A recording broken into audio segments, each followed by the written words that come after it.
Your journey starts now. Alright, legends, welcome, welcome. Are you ready to absolutely smash your fitness goals? Today we're talking about the mighty pull-up. So many people tell me I can't even do one pull-up. I always say, not yet, you can. This guide is for everyone. Working towards that amazing first rep already. Pull-up Pro adding more numbers to your count. We're going to break it down step by step into a simple plan. Forget thinking it's impossible. We're going to make it possible together. The goal is simple. More pull-ups and faster than you think. This isn't about magic tricks or secret shortcuts.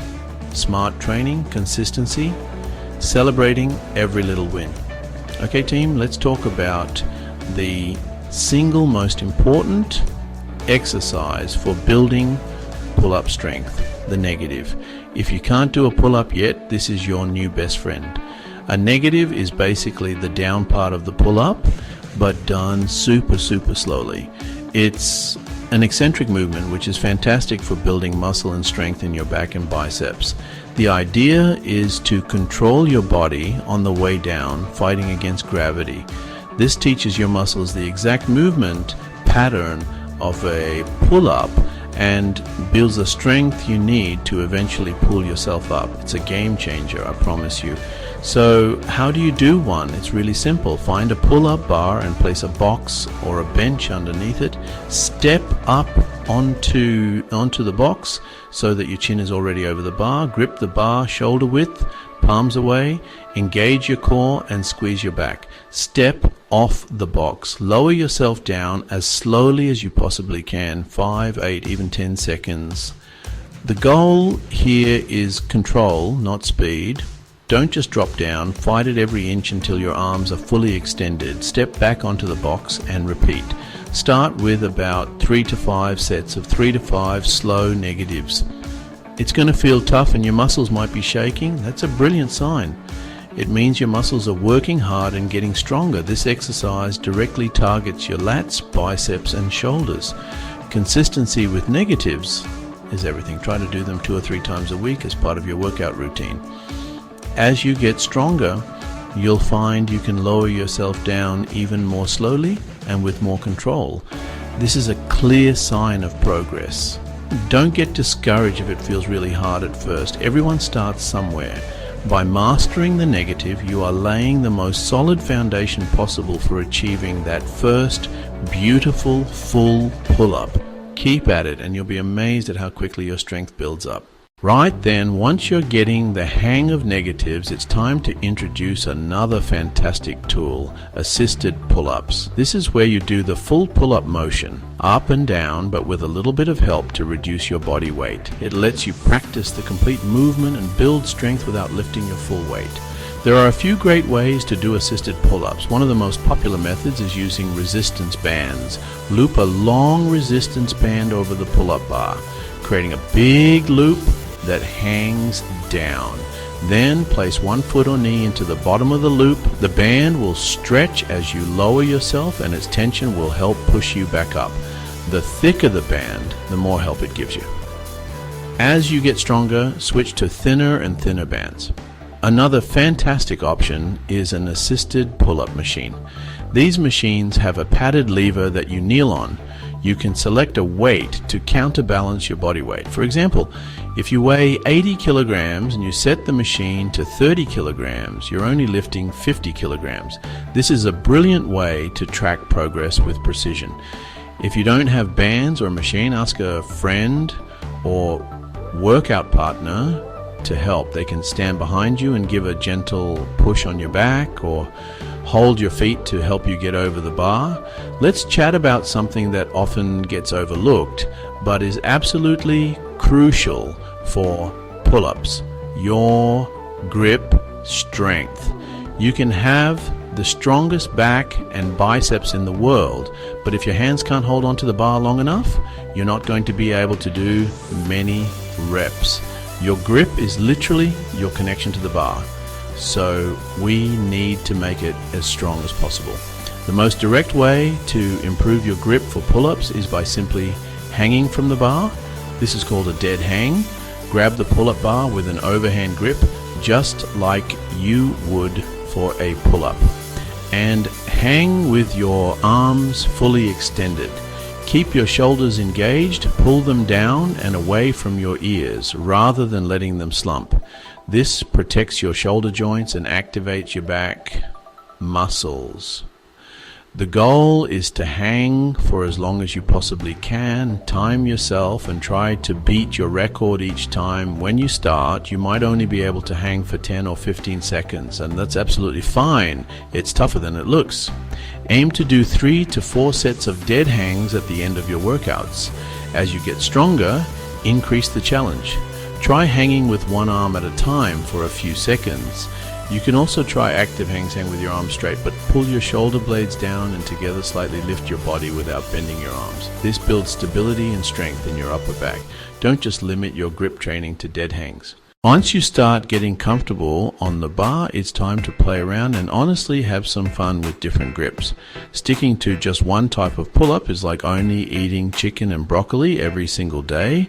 It works, but yeah, it can get a bit boring and you miss out on a lot of benefits. Using different grip variations is a fantastic strategy to keep making progress. Challenges your muscles in new ways, helps you break through plateaus, and develops more well-rounded upper body strength. So let's start with the classic pull-up, which uses a pronated or overhand grip with your palms facing away from you. This is typically done with your hands slightly wider than shoulder width. This variation is brilliant for targeting your latissimus dorsi, the big muscles in your back that give you that V shape. This is honestly the king of back builders. But then we have the chin up, which uses a supinated or underhand grip with your palms facing towards you. This grip brings your biceps into the movement much more, making it a bit easier for most people and a fantastic arm builder. Next up is the neutral grip or hammer grip pull-up. This is where you use parallel bars, so your palms are facing each other. This grip is often the most comfortable on the shoulder and elbow joints, making it a great option if you feel any discomfort with the other grips. It provides a nice balance between working your back and your arms, specifically targeting the brachialis muscle in your arm. Many people find they can do more reps with a neutral grip, which is a fantastic way to build volume and confidence on the bar. Don't be afraid to mix in wide grip and closed grip variations too. A wide grip pull-up, where your hands are much wider than your shoulders, really isolates the lats, but is also much more difficult. A close grip chin-up with your hands just a few inches apart places an even greater emphasis on your arms and the lower part of your lats. By rotating through these different grips in your weekly routine, you prevent your body from adapting too much to one movement. This constant new stimulus is exactly what forces your muscles to grow stronger. So get creative and mix it up. Alright, for all my beginners out there, this section is for you. That first pull-up can feel like climbing Mount Everest, but it's totally achievable with the right game plan. We'll build a foundation so that your first rep feels strong and controlled. Forget about jumping on the bar and yanking yourself up. That's a recipe for frustration and injury. Instead, follow a smart progressive plan and stick with it. Let's get you that first pull-up. Your weekly plan should be built around the exercises we've already talked about. Do 2 sessions per week focused on pull-ups. Start each session with inverted rows. Find a low bar, lie underneath it, grab with an overhand grip, pull your chest to the bar, keeping your body in a straight line. Aim for 3 sets of 8 to 12 reps. This is your warm-up and primary strength builder.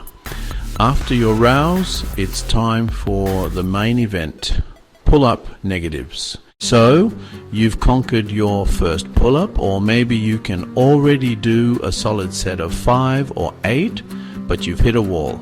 You're stuck and can't seem to add more reps. Don't you worry, this is a super common plateau and we're going to smash right through it.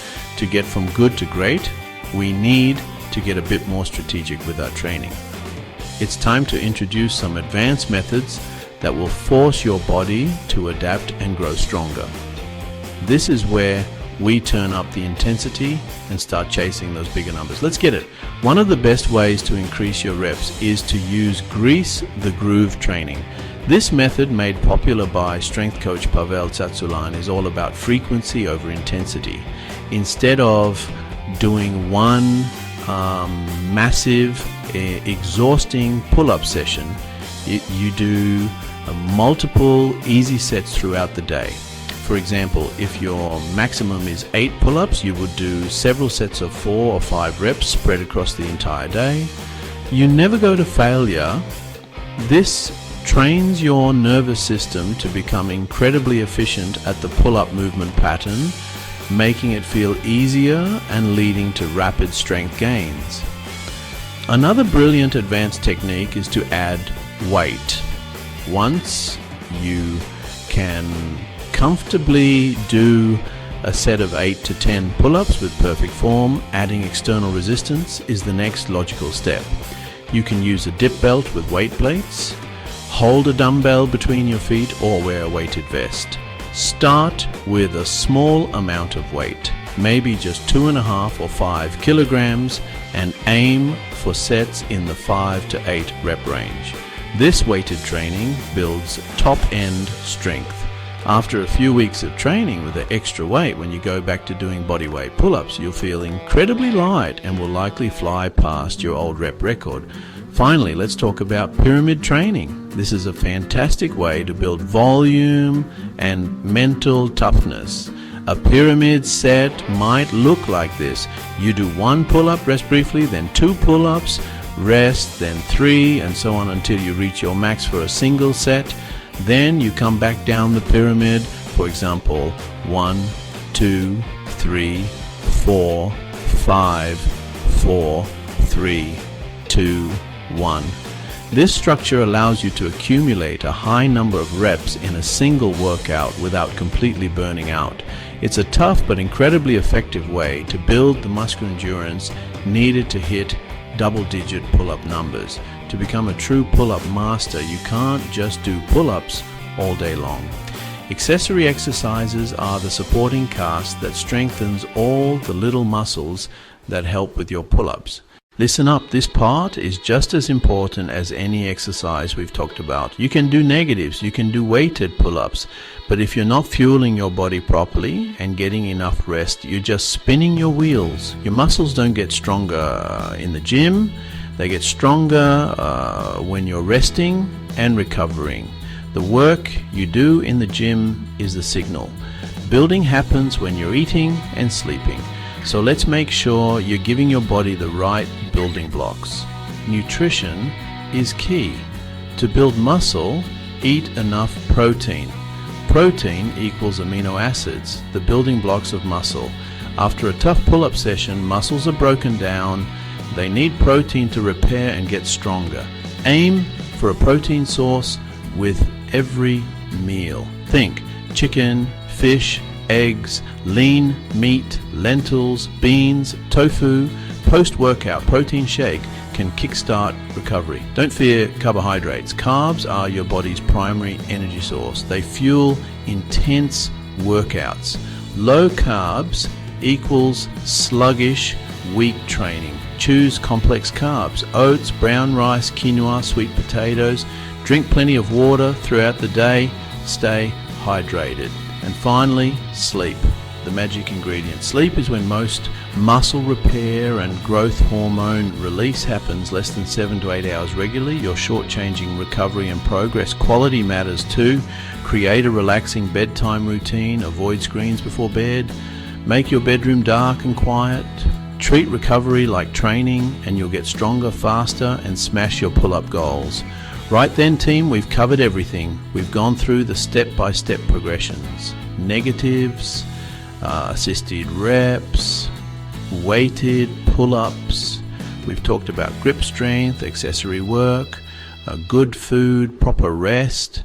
You now have the complete blueprint for pull-up success. The knowledge is yours, but only powerful when you act. The journey to your goal starts with one simple step. Set a clear goal. Take a moment and think about your pull-up goal. Finally, get that first unassisted pull-up, hit a solid set of 5, chase 20 clean pull-ups.